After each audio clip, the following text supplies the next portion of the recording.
catastrophic twin earthquakes have just struck Venezuela, literally sending shockwaves through the capital city of Caracas and all along the surrounding coastal regions. In this explainer, we're going to look really closely at the immediate impact of this disaster, but we're also going to map out the massive, deeply structured humanitarian response that's currently being mobilized to help the nation recover. Because honestly, the response taking shape right now could easily serve as a blueprint for global disaster recovery going forward.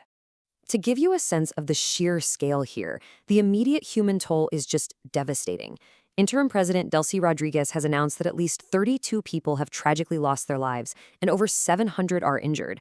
And you have to keep in mind, these numbers are coming out while emergency crews are literally still digging through the rubble. So unfortunately, those totals are highly likely to climb as the hours go by. To truly understand what it was like on the ground, listen to this visceral first-hand account from Odalis Escaluna. She's a 54-year-old bank employee in Caracas, and she was actually trapped inside a shopping center when the shaking began. She said, "The stairs came away, the whole wall cracked, things fell from the ceiling, it was horrible." I mean, it's hard to even wrap your head around that level of panic, right? Trying to escape a collapsing building in the dead of night. And this destruction, it wasn't just isolated to one spot. The worst affected areas cover a massive geographic footprint. We're talking about severe damage across Caracas, Miranda, La Guaira, Aragua, Carabobo, and Falcón. The situation is so critical that a domestic state of emergency was declared immediately. On top of that, the severely damaged main international airport in Caracas had to be completely closed down. That effectively cuts off one of the country's primary logistical arteries at the exact moment they need it the most. Section 1. Immediate aftermath and rescue.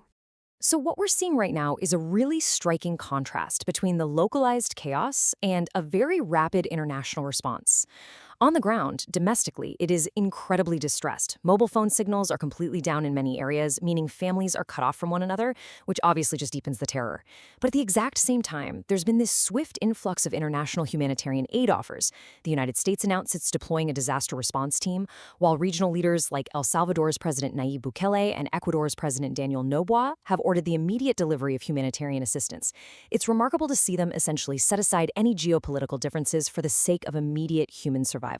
Now, what's really interesting about this slide is that it forces us to remember that natural disasters never happen in a vacuum. To understand the true weight of these twin earthquakes, we really have to ask, why is this crisis uniquely devastating for Venezuela specifically? And to answer that, we need to pull back the lens and look at the macro-level systemic vulnerabilities that existed in the country the day before the ground even started shaking. Section 2. A nation already vulnerable.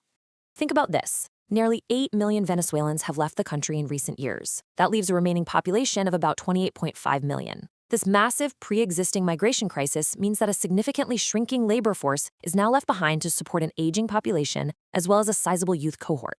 So when a disaster of this magnitude strikes, the immediate human capital you need for rapid rescue and rebuilding, it's already severely depleted. The people who would normally be out there digging out their neighbors simply aren't there. And the folks remaining in the country were already navigating chronic, everyday challenges. Citizens' purchasing power has been completely eroded by extreme hyperinflation. There have been steep cuts to state-sponsored health programs, which created severe shortages of medical supplies. Plus, the safe water supply has rapidly decreased because aqueducts and treatment plants haven't been properly maintained. So, you have a population getting hit by an acute catastrophe while they're already enduring immense chronic strain. Section 3. The Red Cross response. When a crisis hits this hard, the response relies on twin pillars. The International Federation of Red Cross and Red Crescent Societies working right alongside the Venezuelan Red Cross. Now, the Venezuelan Red Cross is not some new player here. They've actually been fulfilling their humanitarian mandate since way back in 1895. In fact, they are the single largest private health network in the entire country, which positions them uniquely to respond to a massive, infrastructure-shattering event exactly like this. And they aren't just centralized in the capital either. They have an incredibly impressive national reach. We're talking 41 branches, 8 full hospitals, and an army of 3,322 active volunteers deployed all across the territory. Having that wide net is absolutely crucial. It's exactly what allows them to coordinate a localized, rapid response when major transportation networks like airports and roads completely go down. And this brilliantly illustrates that this recovery isn't just about handing out a few water bottles. It is a massive, data-driven effort with highly ambitious targets for 2026.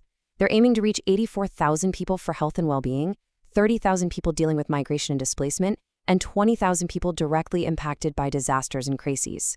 It's a really targeted, multifaceted approach designed to tackle the complex layers of this specific crisis. Section 4. Funding and Future Resilience.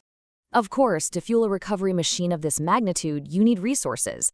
The 2026 IFRC network requires 13.2 million Swiss francs to be exact, and the funding structure is highly transparent. You've got 10.9 million flowing through the host national society, 1.3 million coming from participating national societies like the German and Netherlands Red Cross, and 1 million moving directly through the IFRC. Every single franc is earmarked to ensure the gears of this massive humanitarian effort just keep turning. So where does that money actually go? It funds a very logical, phased progression of objectives. Honestly, it's a masterclass in how to rebuild a community. Step 1 is immediate, life-saving disaster relief. Think emergency shelters and WASH, which stands for water, sanitation, and hygiene. Step 2 then transitions into long-term health and migration support, really stabilizing the community. And finally, Step 3 looks to the future with climate adaptation.